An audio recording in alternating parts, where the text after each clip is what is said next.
Hi, so this is sequence and series CSET class number 22, General Studies paper number 2. Prelims 2022 course है. अभी तक आपने join नहीं किया है तो visit this website and join this course.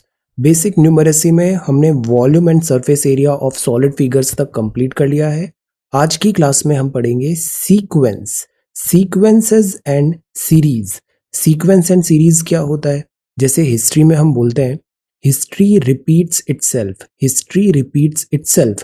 जो नेचर है ना, ये बहुत सिस्टमेटिक है, ऑर्गेनाइज्ड है, हर चीज का एक पैटर्न है.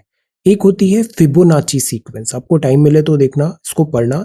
फिबोनाची सीक्वेंस, जो ये फिबोनाची सीक्वेंस है ना, ऐसा माना जाता है इसके जो नंबर्स हैं वो पैटर्न नेचर में हर जगह हमें दिखता है.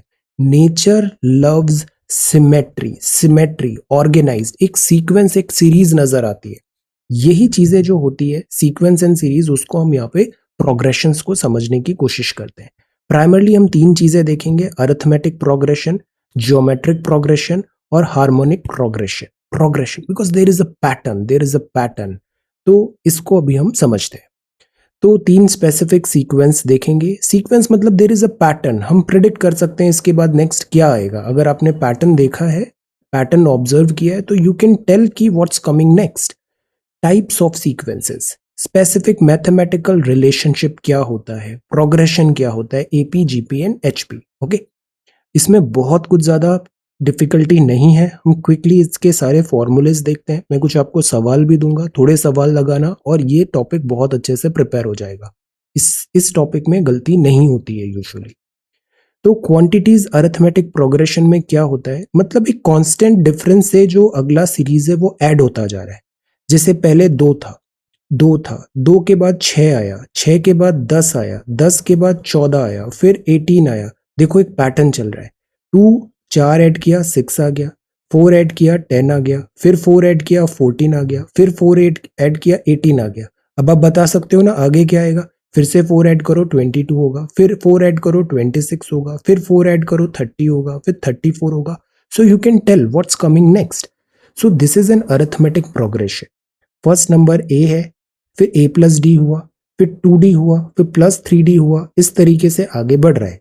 तो देखो प्लस डी सेकेंड में आया, 2D थर्ड में आया, 3D फोर्थ में आया. तो जो 3D आया मतलब फोर्थ टर्म है तो 3D आया, मतलब जो भी टर्म है उससे एक कम करके डी का मल्टीप्लीकेशन हो रहा है. तो पैटर्न क्या निकला, A plus N minus one times D. ये हो जाएगा nth टर्म. nth टर्म कोई भी फिफ्थ नंबर का टर्म बताना है तो a5 is equal to a plus 5 minus 1 d, that is a plus 4d. अब बाकी टर्म्स क्या है, a होता है पहला टर्म, d होता है कॉमन डिफरेंस, जैसे यहाँ पे +4 से आगे बढ़ रहे थे, और nth मतलब पांचवा term, sixth term, seventh term. This is called arithmetic progression. A first term है, डी कॉमन डिफरेंस है, n number of terms in the progression है. तो ये सीक्वेंस है arithmetic progression. Term is 2, common difference is 4. Definite form में ये इस तरीके से आगे बढ़ रहा है. So this is arithmetic progression. nth term क्या होता है, अभी हमने देखा, जैसे फोर्थ टर्म था तो उसमें हमने a प्लस 4 माइनस 1 डी किया. तो nth टर्म क्या होगा, a plus n minus 1 d. बस यही एक फॉर्मूला है nth term of an arithmetic progression. Arithmetic है मतलब एक कांस्टेंट एडिशन करके अगला टर्म आ रहा है. डी एक कॉमन डिफरेंस है, इसको ऐड करते जाओ अगला टर्म आता जाएगा. A first term, D common difference, N होता है number of terms in the progression. nth term होता है a plus n minus 1 D. That's all. This is arithmetic progression. इसी के डेरिवेशन से हम निकाल सकते हैं, जैसे हमको दिया, जैसे ये सीरीज ही था, है ना, पहले 2, फिर 6, फिर 10, फिर 14, फिर 18, फिर 22. इतने टर्म्स का टोटल कितना होगा. अब हम गिनने तो बैठेंगे नहीं कि 2 प्लस 6 8 हुआ, 8 प्लस 10 18 हुआ, 18 प्लस 14 फिर 18 22. No, there is a formula. तो sum of nth term of an AP क्या होता है, हमें पता है, फर्स्ट टर्म पता है, कॉमन डिफरेंस भी पता है, n टर्म्स है, a और d फर्स्ट टर्म है, d कॉमन डिफरेंस है. तो nth टर्म क्या होगा, nth टर्म होगा n by 2 2a plus n minus 1 d. n by 2, जैसे 10 टर्म्स दिए हुए हैं, 10 टर्म्स का टोटल क्या होगा वो अरिथमेटिक प्रोग्रेशन में है, तो 10 अपॉन 2 पहला term plus n minus 1 D. This is the summation of n terms of a arithmetic progression. अब यहाँ 2a लिखा है, इसको अपन a प्लस ए भी लिख सकते हैं, a plus N minus one d ये हो जाएगा। फिर इन सबको अगर इन डिजिट्स को एक साथ कर लें तो ये तो टी nth टर्म का फॉर्मूला आ गया जो हमने यहाँ देखा था, a plus N minus one D. तो समेशन n को हम ऐसे भी लिख सकते हैं n by two first term और last term, n by two a plus T N. तो this is sum of n terms of an AP, right. अब अरिथमेटिक मीन निकालना होता है तो ये भी बहुत आसान है, एवरेज बेसिकली। मिडिल नंबर जो है वो अरिथमेटिक मीन कैसे आएगा, first term plus last term upon 2, तो that is AM arithmetic mean. That's all for arithmetic progression. Progression में प्लस डी एक कांस्टेंट डिफरेंस से आगे बढ़ रहे हैं, nth टर्म होता है a plus N minus one d, summation होता है n by two two A plus N minus one d, या फिर n by two A plus t nth। Arithmetic mean में फर्स्ट और last term by 2। This is arithmetic progression.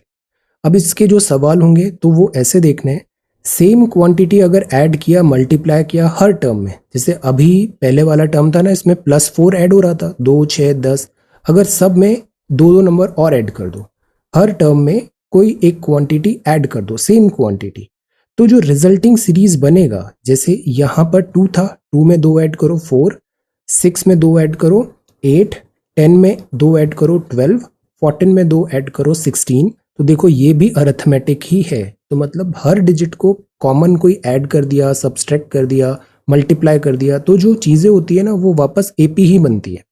Addition और multiplication, addition और multiplication में वापस वो AP ही बनता है।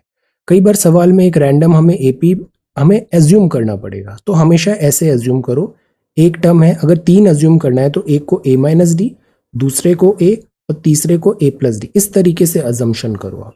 4 टर्म्स को अज्यूम करना है तो A minus three D, A minus d, A plus D, A plus three D. ऐसे टर्म्स अज्यूम करने से क्या होता है, इनका समेशन अगर हम करते हैं तो वो 0 हो जाता है, which is a win. So this is a good thing.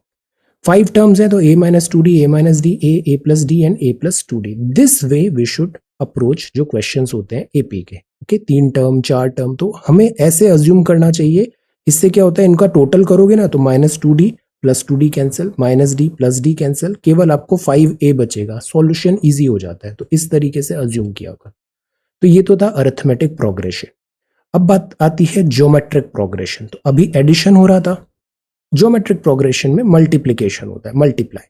So terms of a sequence are said to be in geometric progression when they increase or decrease by a constant factor. Increase decrease by a constant factor मतलब multiplier आ रहा है। ये constant factor जो होता है वो common ratio कहलाता है, R से डिनोट करते हैं।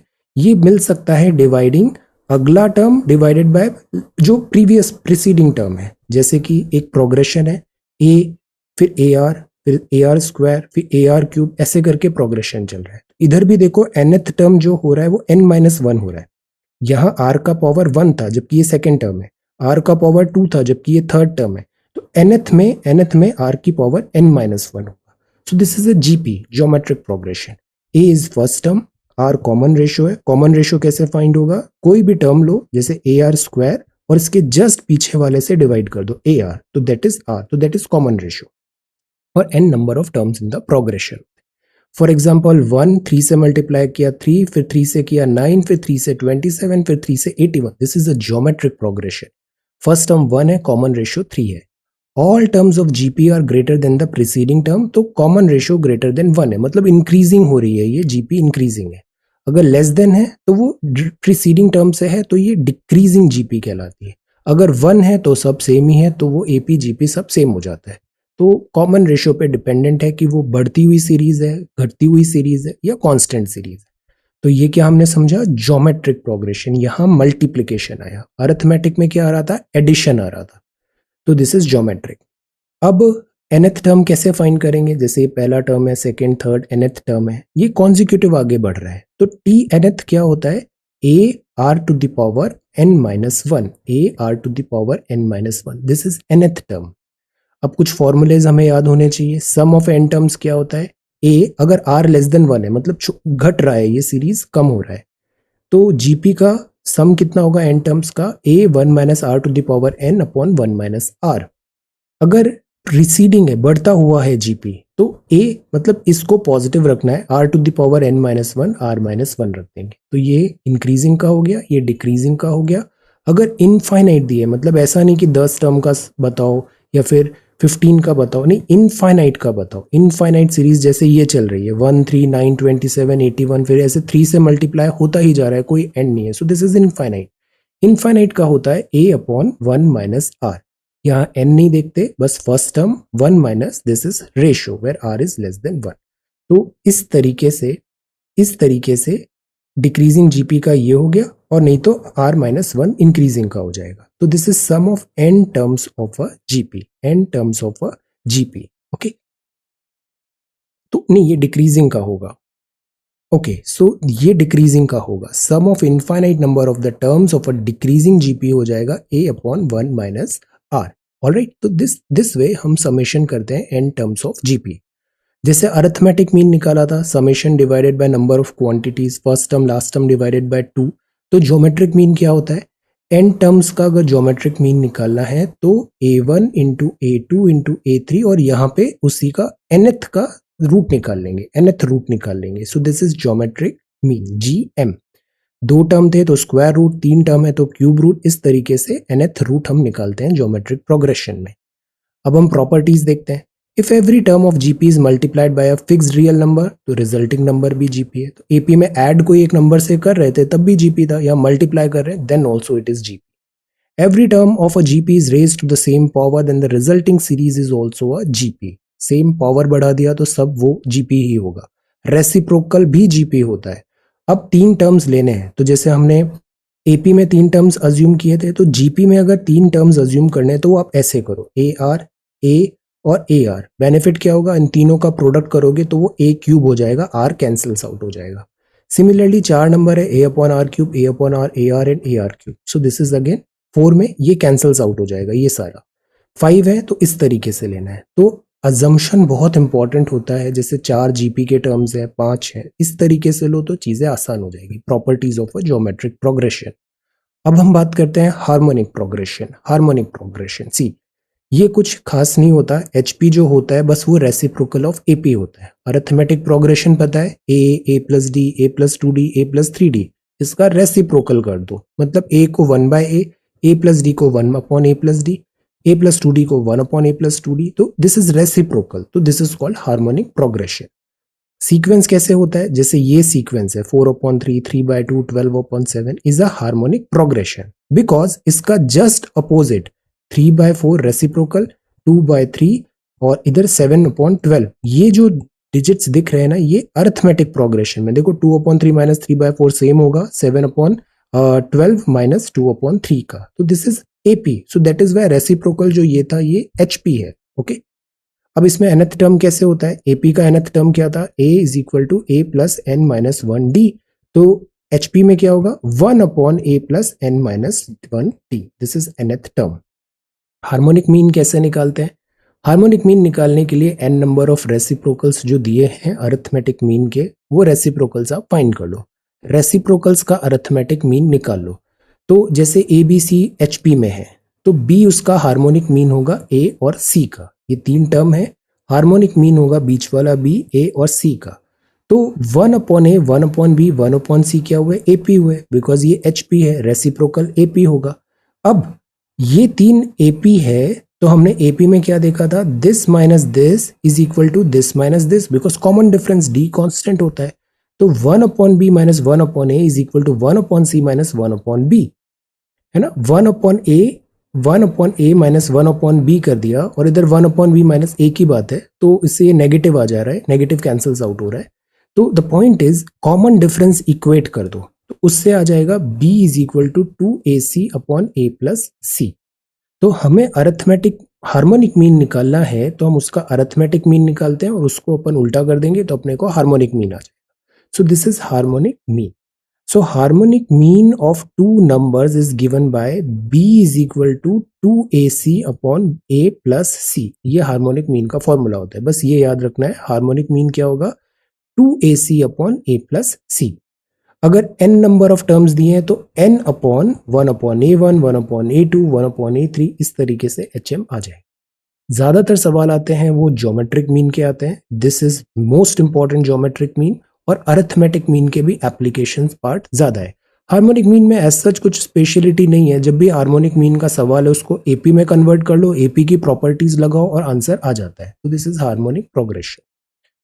अब कुछ नेचुरल नंबर्स दिए हुए, उनका समेशन कैसे होगा, जैसे sum of N natural number. Remember first class में डे 1 हमने इतना सिस्टमैटिक पढ़ा है सारी चीजें, बेसिक न्यूमरेसी, और इसमें मैंने जल्दबाजी भी इसीलिए नहीं की ताकि हम सारे कॉन्सेप्ट्स वन बाय वन समझ जाए।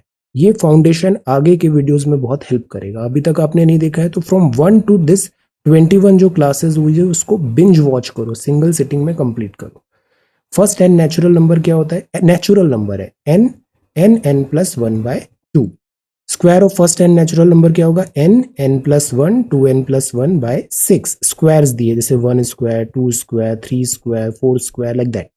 फर्स्ट एन नेचुरल नंबर का अगर क्यूब्स दिए हुए हैं जैसे 1 क्यूब, 2 क्यूब, 3 क्यूब, 4 क्यूब, तो क्या होगा, ये वाला है इसी को स्क्वायर कर दो।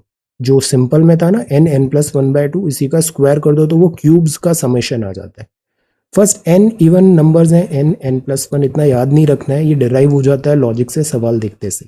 एन ऑड नंबर का हो जाएगा एन स्क्वायर, बस ये 3 याद रखना है। This 3 is important. Series of natural numbers, तो सीरीज सीक्वेंस में हमने क्या क्या पढ़ा, natural number n plus 1/2, square का होगा N plus 1, 2n plus 1/6, cube दिया हुआ है तो इसी का स्क्वायर कर दो, तो ये नेचुरल नंबर्स हुए। ये हार्मोनिक मीन हुआ, हार्मोनिक प्रोग्रेशन हुआ, जीपी हुआ और एपी हुआ। अब कुछ सवाल लगाते हैं। पहला सवाल बहुत आसान है, 54th और 4th टर्म एपी का दिया है -61 और 64। बताओ 23rd टर्म क्या होगा। फॉर्मूला पता है, A N is equal to A plus N minus 1d। तो 54th टर्म दिया हुआ है तो ए 54 क्या हुआ, 54 minus 1d that is a plus 53d।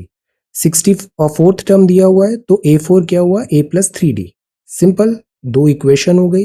पहला दिया हुआ है a plus 53d minus 61, a plus 3d दिया है 64। इक्वेट, दो इक्वेशंस हैं, दो वेरिएबल्स हैं, solve it. d is equal to this, a is equal to this, so a 23rd value put करो, 33/2 इज द आंसर। गुड। एक contract दिया है कंस्ट्रक्शन जॉब को, स्पेसिफाई किया penalty for delay in completion of the work beyond a certain date is as follows, ₹200 for the first day. Time पे काम नहीं करोगे तो 200 रुपए पर डे का पेनल्टी लगेगा डिले पे, 250 लगेगा सेकेंड डे में, 300 लगेगा थर्ड डे, मतलब हर दिन पेनल्टी बढ़ती जा रही है। 50 रुपी सक्सीडिंग डे में बढ़ती जा रही है penalty. How much should the contractor pay if he delays the work by 10 days. देखो हर दिन 50 रुपए का डिफरेंस आ रहा है, so this is an arithmetic progression. Difference आ रहा है 50 का, 250 टू 300, तो this is an arithmetic progression. 10 दिन का हमें बताना है, मतलब 10 एंटिटीज हैं अपने पास, n is equal to 10। This is an arithmetic progression. पहले दिन से पेनल्टी चालू हुई तो A1 कितना हुआ, 200 रुपए। कॉमन डिफरेंस कितना हुआ, 50 रुपए। टर्म्स कितने हुए, 10। अब हमें फॉर्मूला पता है, समेशन n क्या होता है, n/2 2a plus n minus 1d। So n/2 10/2 2a plus 10 minus 1d that is ₹4250. Very easy. Arithmetic mean of the series 6, 10, 14, 18, 82 क्या होगा अरिथमेटिक मीन। अब देखो इस तो इधर तो और कुछ कैलकुलेट ही नहीं करना है, पहला टर्म दिया है, आखिरी टर्म दिया है, दोनों को ऐड करो, divided by 2, 44 is the right answer, 44। Eighth term of GP, अब ये जीपी है, देखो -3, फिर 6 आया, फिर -12, फिर 24, फिर 48, इस तरीके से बढ़ रहा है। तो 6 और -3 में 6 डिवाइडेड बाय -3 कितना हुआ, -2। -12 डिवाइडेड बाय 6 कितना हुआ, -2। 24 डिवाइडेड बाय -12 कितना हुआ, -2।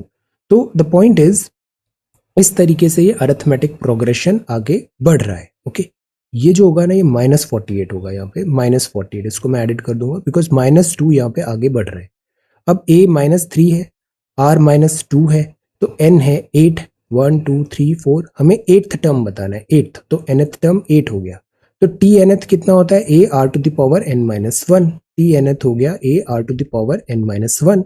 तो t 8 कितना हुआ, a is -3, r is -2, n-1, 8 - 1 that is 7, तो 384 is the answer, 384 is the answer। So this is the way हम GP सॉल्व करते हैं। ज्योमेट्रिक मीन निकालना है तो 1 2 3 4 5 है, तो हमें 5th रूट निकालना पड़ेगा, 5th रूट। तो 1 2 3 4 5 है, और नंबर्स कौन से हैं, 5 25 125 625 3125, इन सबको मल्टीप्लाई करो। अब मल्टीप्लाई देखो ऐसे करो, यहाँ पे क्या आएगा, कुछ 5 टू द पावर, कुछ नंबर आएगा टू द पावर 5 रहेगा, और हमें 1/5 ही निकालना है, तो ये दोनों कैंसल्स आउट हो जाएंगे, इस तरीके से करना है। तो इसको सॉल्व करो, 5 टू द पावर 5 आगे रखना, यहाँ एक नंबर होगा, पावर 5 होगा, 1/5 5 कैंसिल होगा, 125 इज द आंसर। ये एक्चुअली इतना आएगा, 125 टू द पावर 5 आएगा और इसका हमें 1/5 निकालना है, तो 125 इज द आंसर।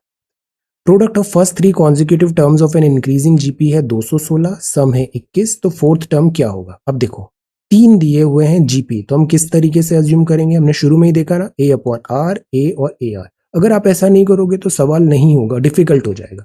अजम्पशन सही रहना चाहिए, ए अपॉन आर, ए आर। अब ये अजम्पशन लेते ही प्रोडक्ट देखो 216 आया, आर कैंसिल्स आउट हो गया, तो ए की वैल्यू इजीली 6 आ गई। This is the beauty, that is why assumption हमेशा ऐसे लेना है। अब बताओ अगर 4 होते तो कैसे लेते? आइडिया इज प्रोडक्ट दोनों का 0 कराना है, 1 हमें आर को कैंसिल्स आउट करना है। अब A upon R plus A R है ना। अब यहाँ पे दिया हुआ है प्रोडक्ट फर्स्ट 3 कॉन्जिक्यूटिव जीपी 216 था, समेशन 21 है। अब A upon R first term, A second term, A R third term, summation is 21, A is equal to 6, put the value of 6 over here. अब हमारे पास इक्वेशन बन गई quadratic in the terms of R. आर starting में quadratic equation पढ़ा है हमने, आर वेरिएबल पे ये क्वाड्रेटिक हो गई। Solve it for r, r का वैल्यू या तो 2 होगा या 1/2 होगा, बट दिस इज प्रोग्रेसिव, तो जीपी हम लेंगे 2। जीपी यहाँ पे 2 लेंगे अपन। तो फोर्थ टर्म ले लो, ए आर स्क्वायर क्या होगा? ए फर्स्ट टर्म 6 है, आर स्क्वायर मतलब 2 का स्क्वायर, तो 2 into 2 4, 4 into 6 24 is the answer. This is the way you have to do things, क्योंकि ये इंक्रीजिंग जीपी था। अगर ये हाफ होता तो इंक्रीजिंग जीपी नहीं हो पाता, इसलिए इस वैल्यू को डिस्कार्ड कर दिया हमने, 2 को अज्यूम किया। अब आरसी देखते हैं अपन। Access to schooling for those coming of school age is close to universal. Access जरूरी होता है, सबको यूनिवर्सल एक्सेस एजुकेशन का होना चाहिए। एजुकेशन रिलेटेड मेंशन डीपीएसपी में भी है, फंडामेंटल राइट भी है और फंडामेंटल ड्यूटी भी है। ये तीनों बताओ क्या है? फंडामेंटल राइट में एजुकेशन, डीपीएसपी में एजुकेशन और फंडामेंटल ड्यूटीज में education. This is universal. But problem आती है क्वालिटी की। Quality exhibits a sharp gradient with socio economic status. That is why मैं हमेशा क्या बताता हूँ डे 1 से, एजुकेशन जो होती है इधर क्वालिटी होना चाहिए, साथ ही साथ एक्सेस होना चाहिए, साथ ही साथ अफोर्डेबिलिटी होना चाहिए। और इन सब चीजों के कारण ही we are doing so much of hard work every single day, because education में ये जरूरी है। Quality and quantity, accessibility, affordability जरूरी है। Quotas for the weaker section in private school is a provision introduced by Right of Children to Free and Compulsory Education Act 2009। अक्सर ऐसा assumption होता है प्राइवेट स्कूल में ज़्यादा बेहतर पढ़ाई होती है, फीस भी बहुत लेते हैं वो, तो वहाँ पे वीकर सेक्शन के लिए प्राइवेट स्कूल्स में भी कोटा होना चाहिए। Quotas have imposed a debate on issues of social integration and equity in education that private actors had escaped by and large। तो अभी तक प्राइवेट सेक्टर में ये नहीं था, तो इसलिए यहाँ पे पुट करने की कोशिश किया। Idea of egalitarian education system, मतलब सबको एक्सेस मिल रहा है, विद इक्वालिटी ऑफ अपॉर्चुनिटी भी है, ये प्राइमरी गोल होना चाहिए। Appears to be outside the space that private school principals inhabit. तो पहले प्राइवेट स्कूल में ये सब नहीं था, प्राइवेट स्कूल है, प्राइवेट तो प्रॉफिट ओरिएंटेड होता है, प्रॉफिट करना है उन्हें, तो वो ऐसा वेलफेयर शुरू में नहीं था। Therefore, the imposition of the quotas had led to resistance, sometimes justified। तो कई बार जो प्राइवेट स्कूल होते हैं वो बोलते हैं कि यहाँ पर जो कोटा सिस्टम है that should not be there, तो ये रेजिस्टेंस होता है। तो ये इस आर्टिकल का है, ये भी 2019 का पैसेज है। With reference to the following above passage, assumptions क्या है? पहला, making equality of opportunity a reality is the fundamental goal of the Indian education system. इस स्टेटमेंट को गलत करके बताओ, आप नहीं कर सकते। गलत मतलब आपको ये बोलना पड़ेगा कि इक्वालिटी ऑफ अपॉर्चुनिटी हमारा फंडामेंटल गोल है ही नहीं। अगर ऐसा नहीं है तो डीपीएसपी, फंडामेंटल राइट और ड्यूटीज में क्यों मेंशन किया? तो ये स्टेटमेंट तो गलत हो ही नहीं सकता। ये गलत नहीं हो सकता, तो ये भी गलत क्योंकि इधर 1 नहीं है, ये भी गलत 1 नहीं है, ये भी गलत 1 नहीं है। 1 and 2 is the right answer. This is the smartness. इस तरीके से हमें कई बार क्वेश्चंस एड्रेस करने पड़ते हैं, तो ये तो सही होगा ही होगा। Present Indian school system is unable to provide egalitarian education. तो हाँ, कुछ हद तक प्राइवेट सेक्टर में ऐसी चीजें नहीं है, तो इसको भी अज्यूम माना जा सकता है। Abolition of private school and establishment of more government school is the only way to ensure egalitarian. जहां ओनली आता है हमारे कान खड़े हो जाते हैं। ओनली मतलब ये गलत होने के चांसेस ज्यादा हैं, और ये गलत है। ये कोई तरीका नहीं है कि प्राइवेट स्कूल सब बंद कर दें और केवल गवर्नमेंट स्कूल्स हो जाए, तो वही इगैलिटेरियन। ये बहुत एक्सट्रीम स्टेटमेंट है, ये नहीं होगा। तो 3 गया, 3 गया, 1 तो करेक्ट है ही, so A is the right answer. Okay, so this is RC. तो आज हमने अर्थमेटिक प्रोग्रेशन, हार्मोनिक प्रोग्रेशन और ज्योमेट्रिक प्रोग्रेशन देखा. सीक्वेंस एंड सीरीज हो गया. बस 2 चैप्टर बचा है, प्लेन ज्योमेट्री एंड स्टैटिस्टिक्स. ये अभी तक रिवाइज नहीं किया है तो रिवाइज बेसिक न्यूमेरेसी फंडामेंटल्स है. केवल ये 30 मिनट का वीडियो आप डेली फॉलो करो, 66 प्लस मार्क्स का गारंटी है आपके आ जाएंगे. Okay, so this is basic numeracy. So thank you so much for watching this video. Take care, study well and be safe.